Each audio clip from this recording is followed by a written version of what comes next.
Bayangkan, kamu dan teman-temanmu habis latihan bola, kemudian masuk ke sebuah gua keren buat seru-seruan alias healing.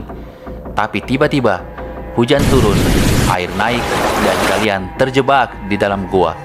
Gelap, dingin, tanpa sinyal HP, dan yang lebih gila, tidak ada yang tahu kalian ada di mana. Wah, gawat tuh bang. Ini bukan cerita film. Ini kejadian nyata. 13 anak dan seorang pelatih muda terjebak di dalam gua selama 10 hari tanpa bisa berbuat apa-apa, dan misi penyelamatannya jadi salah satu yang paling menegangkan dalam sejarah dunia. Tapi tunggu, jangan tegang dulu. Kita belum masuk ke dalam ceritanya. Selamat datang di Lakutupedia. Play dulu intronya.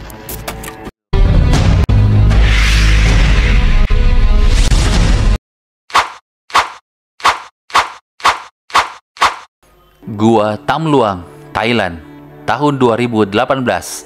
Satu tim bola, satu pelatih, satu tragedi yang bikin dunia berhenti sejenak.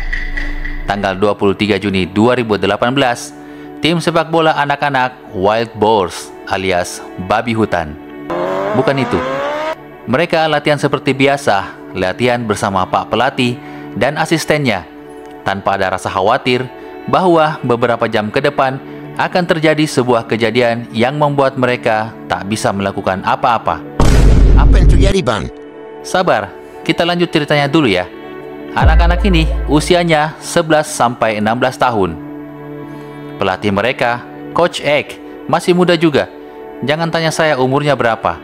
Setelah latihan, mereka berpisah karena Pak Pelatih mau melatih tim yang lebih tua umurnya. Wah, cuan lagi tuh pelatih bang. Ya, namanya juga usaha. Beberapa jam kemudian, banyak orang tua yang menelpon Pak Pelatih karena ada anaknya belum sampai di rumah. Karena merasa bertanggung jawab, maka Pak Pelatih menelpon murid-muridnya dan asisten pelatih satu persatu. Tapi, tidak ada yang menjawab panggilannya. Sampai salah satu muridnya yang ganteng, yang bernama Sang Pol Katawong. Maaf kalau salah eja. Nah, si murid ini bilang ke pelatihnya, mereka naik sepeda ke gua Tam Luang. Entah mau ngapain pak. Tanpa pikir pendek lagi, Pak Pelatih langsung menyusul ke gua. Sampai di gua, seketika Pak Pelatih terkejut karena melihat sepeda mereka ada di depan gua, tapi orangnya tidak ada. Tambah khawatir lagi karena air deras mengalir masuk ke dalam gua, menciptakan situasi yang mencekam. Perlu diketahui, gua ini terkenal gampang kebanjiran. Jika mereka masih hidup, mereka pasti terperangkap di dalam goa, kata Pak Guru dalam hati. Kita tinggalkan Pak Pelatih dulu. Kita kembali ke anak-anak saat mereka masuk ke goa. Hujan deras turun pada saat mereka sudah di dalam goa. Anak-anak pada saat mau keluar dari goa, jalan keluar sudah tertutup air. Mereka mundur ke dalam goa, mencari tempat tinggi di dalam goa. Tapi makin masuk, makin dingin, makin gelap. Center? Makin redup. Makanan? Tidak ada. Sinyal HP? Ya, pastinya tidak ada. Mereka resmi hilang tanpa jejak. Di luar, tidak ada yang tahu. Hanya sepeda dan beberapa barang yang ditinggalkan. Kembali ke Pak Pelatih. Setelah Pak Pelatih menelpon polisi, tak lama kemudian polisi datang dan segera melakukan pencarian. Tapi mereka hanya menemukan barang-barang yang ditinggalkan oleh anak-anak itu. Polisi tidak sanggup lagi mencari lebih dalam. Ya, pastinya bang. Karena ketinggian air sudah sangat dalam, tidak mungkin kan Pak Polisi disuruh berenang ke dalam goa? Akhirnya dipanggillah tim Angkatan Laut Thailand. Sebagaimana kita tahu, Angkatan Laut tuh peralatannya sangat lengkap dan mereka terlatih. Jadinya pasti mudah dong mereka melakukan penyelamatan. Belum tentu pak. Kita belum tahu bagaimana rute gua ini dan sederas apa arusnya di dalam. Orang tua mulai panik. Tim SAR, polisi, tentara, semua dikumpulkan. Tapi guanya panjang sekali, lebih dari 10 km. Dan jalurnya sempit dan licin. Kebayangkan bagaimana tantangan yang harus dihadapi oleh tim penyelamat Thailand dalam melakukan penyelamatan. Singkat cerita, para navisil tidak mampu melakukan penyelamatan. Ya, karena mereka tidak berpengalaman dalam melakukan penyelaman gua sempit. Untungnya, ada seorang warga Inggris bernama Vernon Answorth. Dia adalah seorang penjelajah goa yang berpengalaman. Kebetulan, Pak Vernon ini tinggal di sekitar Goa Tam Luang dan tahu betul rute di dalam goa ini. Kenapa bisa begitu, Ban? Ya, karena Pak Vernon sudah pernah memetakan goa ini selama bertahun-tahun.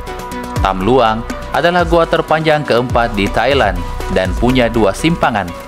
Salah belok, maka anak-anak ini tidak akan ditemukan. Wah, beruntung sekali. Karena Pak Vernon sudah punya maps-nya. Beruntung lagi, Pak Vernon ini bisa meminta bantuan ke tim penyelamat goa Inggris untuk bekerja sama dengan tim Thailand. 2 orang penyelam goa handal bernama John Volanthen dan Rick Stanton ikut bergabung. Bukan hanya itu, bantuan dari Amerika juga datang. Bahkan Elon Musk juga menawarkan bantuan. Tapi sorry Elon, kapal selammu kayaknya tidak muat buat goa sempit begini. Bagi John, menyelam di goa adalah sebuah hasrat sekaligus hobi. Dalam pekerjaan penuh waktunya, ia adalah konsultan IT, dan Rick Stanton adalah mantan petugas pemadam kebakaran. Namun, meskipun mereka bukan militer atau atlet, mereka memiliki keahlian khusus yang sangat cocok untuk kondisi di gua ini. Walau hanya warga sipil, mereka adalah pakar sejati dalam penyelaman gua sempit.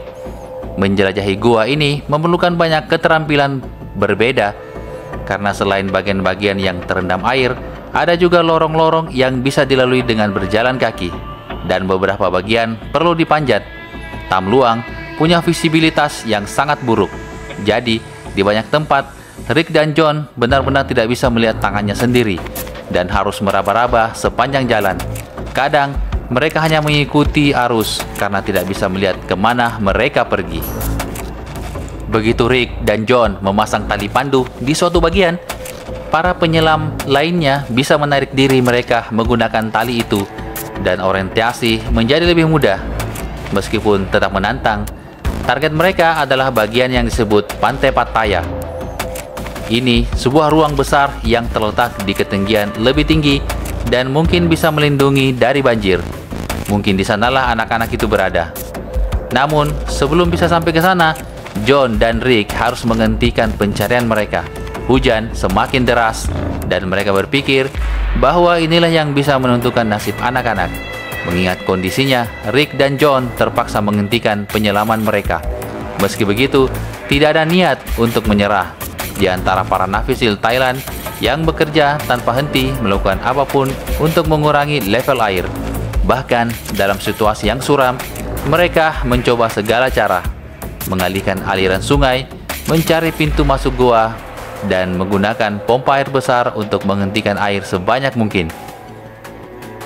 Tidak ada tanda-tanda kehidupan dari 12 anak laki-laki dan pelatih sepak bola mereka. Anak-anak itu sudah hilang selama 72 jam. Penduduk lokal masih berharap mereka selamat.